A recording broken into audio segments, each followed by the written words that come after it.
We are going to have a little bit of fun today. Normally, we do long videos, but sometimes you just got to get in the shop and have some fun, right? So we're going to show you how to make a project in less than 15 minutes. So the timer is counting down right now, so let's get to it. What we're going to make is a honey dipper, and we're going to use a 7-inch long, 1-inch square piece of walnut. Grab our glasses here, go over to the lathe.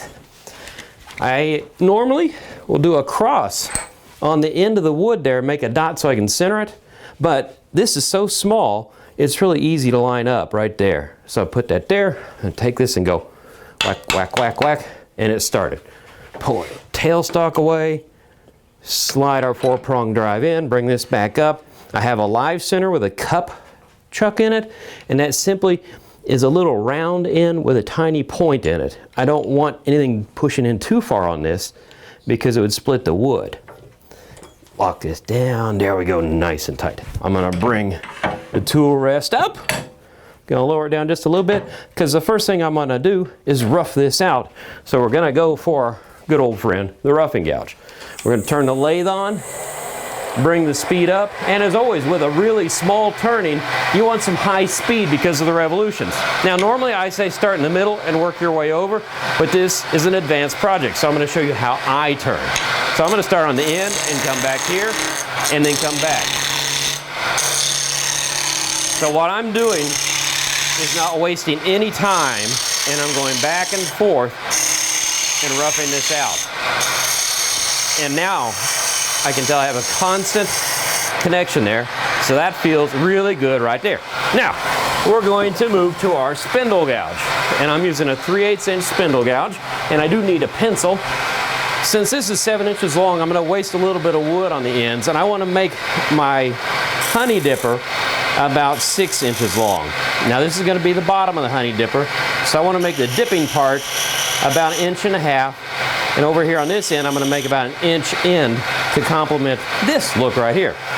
So I'm going to take my spindle gouge and I'm going to just start rolling off some of the wood. I'm just getting it out of the way. Whoops, got a little catch because I touched the tip and it ran back, but that's okay. Didn't hurt anything. I don't want to get this too thin now because I've got to leave some thickness there so it won't vibrate too much while I'm finishing the project. Now I'm coming back this way, I'm clearing the wood out, rolling my body, and I'm leaning as I do this. There we go. Now a nice thing about working with walnut, it is very forgiving, so if you're kind of in a situation where you messed up the shape a little bit, sandpaper will cure almost anything. Now I'm coming in right there. We're going to come here like so. Now I need to remove a lot of wood right here, so I'm just going to start doing a clearing cut. And we are doing great. We're only a few minutes into this, I think. Now I'm going to start making a transition between the dipper part and the handle. And I don't want to go any further after this because I have to get my parting tool out now. Okay, nice sharp transition. I'm not going to have to sand that. What I want to do is I want to have 5 little dipping regions. So 1, 2, 3, 4, 5, and my parting tool is 1/8 of an inch wide, so that's going to help me measure this out and make this very symmetrical. So we're going to go in. I want to go in and leave about a 1/4 inch stem in there just for aesthetics. I'm going over about the width of the parting tool again, going in, and then coming in here. Yeah, looks good right there. Okay. And you want to make sure that this little stem on the inside is the same diameter of the whole length of the honey dipper to keep the look good. There we go. Now I'm going to come over here. You see my mark's a little bit off, but that's okay. I can just adjust the tool to make this look right. Hear the vibration now? I'm going to put my hand up here to stop that a little bit. The thinner this gets, the more it wants to vibrate. Now, back to our spindle gouge. You can see I have this nice little transition going right here. So I'm going to actually bring that down a little bit more because I want the honey dipper to have more of a curve right here, like that. So now I'm going to come back in and very carefully push this in on its side and make that transition right there. Now, hear the vibration again? Now, all I'm doing right now is removing some of the wood. I don't want to remove it all the way back because it'll get too skinny too fast and I'll have a lot of vibration. So now, just like a roughing gouge, oops, I took off my little detail, didn't I? Let me put it back. Another design modification brought to you by Tim Yoder. There we go. We'll make a smaller transition. It still works. But that means I need to go a little bit narrower here to create that sweep I want. So very delicate cuts. There we go. And now I'm just using my body going straight across to clean that up. And like I said, walnut is very nice and forgiving. It's easy to sand, so you don't have to have a perfect shape. And on this, on the roughing cut, I'm not worried about the vibration right now. If I am worried about the vibration, simply when I'm making the finer thin cut.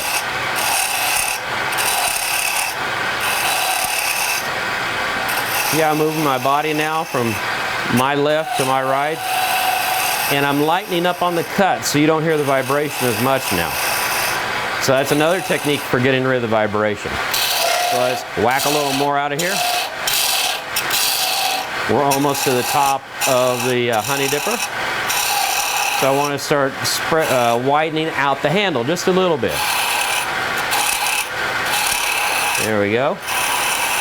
Very delicate, very light. This doesn't have to be a heavy duty tool. Remember, you're just dipping a little honey with it. So here is the end of my honey dipper. So I'm going to clear out some of this excess wood. And basically, when I made this design, I wanted these ends to remind me of the abdomen, the rear end of a honeybee. I wanted that neat little shape that they have. So here we go. Like so. I'm going to bring this in a little bit, cut it down some. Let's bring it in a little bit more like that. There we go. So now we're going to come in here. I want this to be smaller, obviously, than that because this is the end, the top of the honey dipper. So I'm going to work this a little bit. I'm going to flatten that out a little bit because I want an elongated look. There we go. And I'm just rolling the tool. Very light touch. Very, very light touch. Now, that looks pretty good. I want to add just a little flare down here though. They'll kind of complement that. When you work with designs, odd numbers are great. So I'm going to put 3 marks on here and I'm going to use my parting tool and I'm just going to use the edge of it, just like you would a skew almost, and lower it in there, make a mark, make a mark, make a mark. See, I don't have to have 5 marks there to make it look right. I just have to have 3 because it's an odd number. So we'll pull the tool rest out of the way. Yes, I moved it while it was running, but hey, this is an advanced project. I'm going to bring my burning wire into here, bring it up till I get smoke. Oh, I love that smell.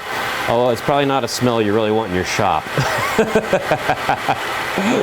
Okay, here we go. That looks good. Now, I'm going to switch back to my spindle gouge again, the one that just went through my foot. Ow, don't do that at home.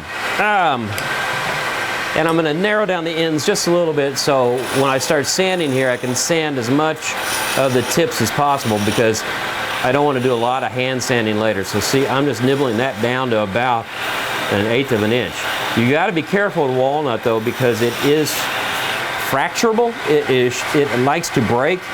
So if you make it too narrow, it will snap while you're sanding. So I'm just narrowing this down a little bit more, keeping that little curve going. Okay, that's good right there. So if you're going to make 50 of these in one day, yes, put on your breathing protection. But for this one, I'm just going to knock this out really quickly. Another trick you can do if you're worried about, don't want to wear a mask and you're worried about the dust, put a little wax on your sandpaper and then knock the dust down immediately. So I'm going to get this out of the way so I can get into here like so. Now, I'm just going to touch this slightly and I'm just going to sand away the pencil marks. And like I said, walnut is so beautiful to work with. And I'm not even going to touch that transition right there because the tool finish was really good. So you can see those little marks going away. It's getting nice and smooth. There we go. Because you have to be very careful when you're sanding in these areas because you could get rid of all that great detail you just put in. And that would be a waste of time. And it'd be really, really sad. But anyway, I wanted to do a project like this simply because I wanted to show you for the first time really the speed that I turn at when I'm doing projects. Because I go slowly usually during the DVDs and people think, man, that guy, you know, he's a sloth. He doesn't move very fast. But really, once you get your skills built up, turning this quickly is not a hard thing to do because you know where you're going, you know what you're doing. And I've made several of these honey dippers before. They all look a little bit different, but I still follow the same general pattern. And if I make a mistake, I just change the shape a little bit. But there we go. So, now, what I want to do is I'm going to part this end off right here, and that'll be hard to do without a tool rest. Put that back on there. And there went that spindle gouge after my foot again. I think I must have done something to it to anger it. Anyway, okay, so it's running, right?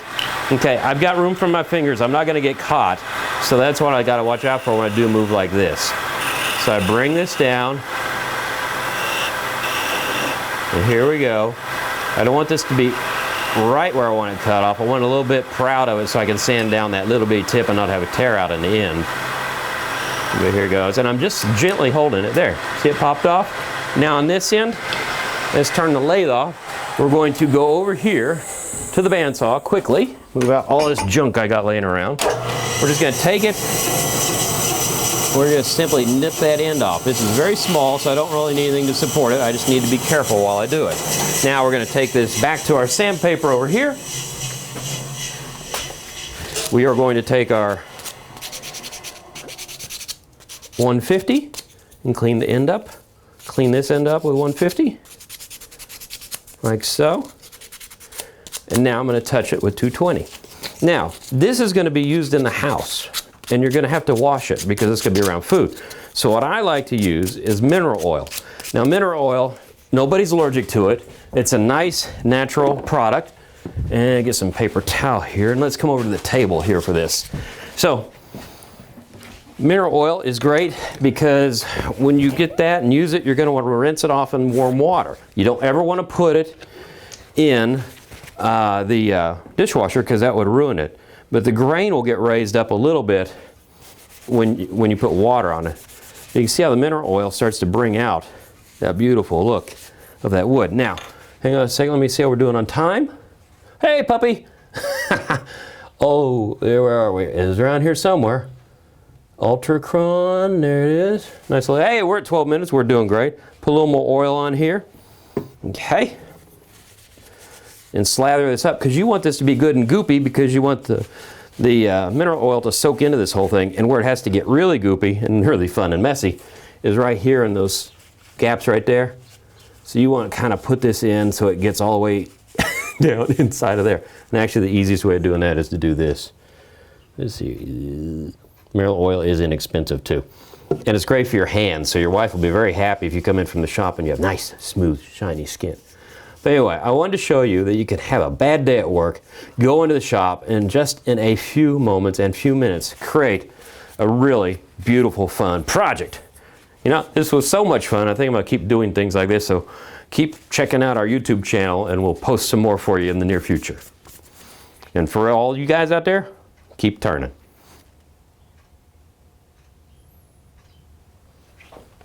Hey, we made it!